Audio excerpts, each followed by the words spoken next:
Bonjour à tous, la semaine prochaine nous allons découvrir ensemble le second principe de la thermodynamique. Une partie très importante de ce cours est en fait quelque chose d'un peu plus complexe et plus abstrait que le premier principe qui était, je pense, relativement simple à comprendre parce que quand on dit tiens, l'énergie est conservée, eh bien c'est un petit peu comme vous connaissiez déjà la conservation de la masse via Lavoisier, ce genre de choses, et donc ça coule un petit peu de source de dire qu'en fait l'énergie n'est pas produite, créée, en fait elle est juste transformée d'un état à un autre, par exemple d'énergie chimique en chaleur, en électricité, etc. etc. Alors, le second principe, bien j'avais envie de vous faire une petite vidéo pour essayer de susciter chez vous la réflexion sur justement d'où vient ce second principe. Et en fait, le second principe, il vient justement du constat que le premier principe n'est pas suffisant.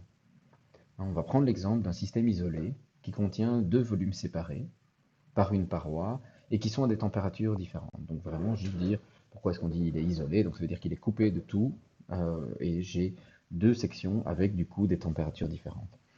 J'en ai une qui est à température élevée et l'autre qui est froide et du coup, bien, à travers cette paroi, si je laisse passer de la chaleur, eh bien, je vais avoir un transfert du chaud vers le froid, hein, et les deux, au final, vont se retrouver à une température égale une fois que le transfert aura permis de rééquilibrer le déséquilibre qui existait au début de mon expérience. Ça veut dire quoi? Eh bien, ça veut dire que j'ai, on va même dire un liquide chaud, un liquide froid, et bien après je vais avoir au final deux liquides tièdes, vu que je conserve complètement l'énergie. Donc on se rend bien compte que l'énergie effectivement elle est conservée, mais par contre, ce sera impossible de récupérer mon liquide chaud et mon liquide froid. Hein, donc on se rend compte qu'il y a quelque chose qui s'est passé et qui est maintenant irréversible. Hein, je peux vous donner, ça c'était vraiment un exemple très théorique, mais je pourrais dire, voilà, je suis dans une pièce, je vais prendre un verre d'eau froide, j'arrive dans la pièce, je laisse mon verre d'eau froide sur la table, et bien celui-ci va petit à petit se réchauffer et se mettre à la température de la pièce.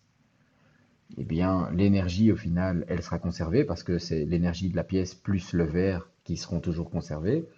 Mais par contre, impossible d'avoir à nouveau un verre d'eau froide. Même chose si je prends le phénomène inverse, mais que je viens avec une tasse de café que je laisse refroidir, eh bien, une fois que ma tasse de café sera froide, entre guillemets froide, mais à température de la pièce ambiante, ce sera impossible d'avoir à nouveau, en tout cas avec l'énergie qui se trouve dans le local, du café chaud. Et donc, en fait, voilà, ça c'est un exemple de système dans lequel on a une irréversibilité qui apparaît. Alors voilà, je vais vous donner, on regardera ensemble une liste des irréversibilités, il y en a plein qui existent, il y a plein de sources d'irréversibilité. Là, je vous ai donné la première de la liste qui est le transfert thermique dû à un gradient de température.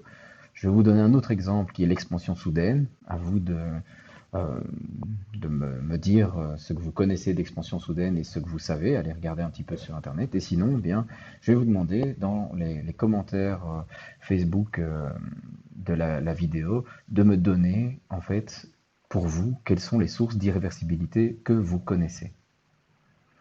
Voilà, j'espère que ça suscitera chez vous un peu de réflexion et qu'on pourra du coup essayer de réfléchir à, tiens, en fait, dans des exemples où l'énergie est conservée, mais en fait, je n'arrive pas à revenir à l'état initial.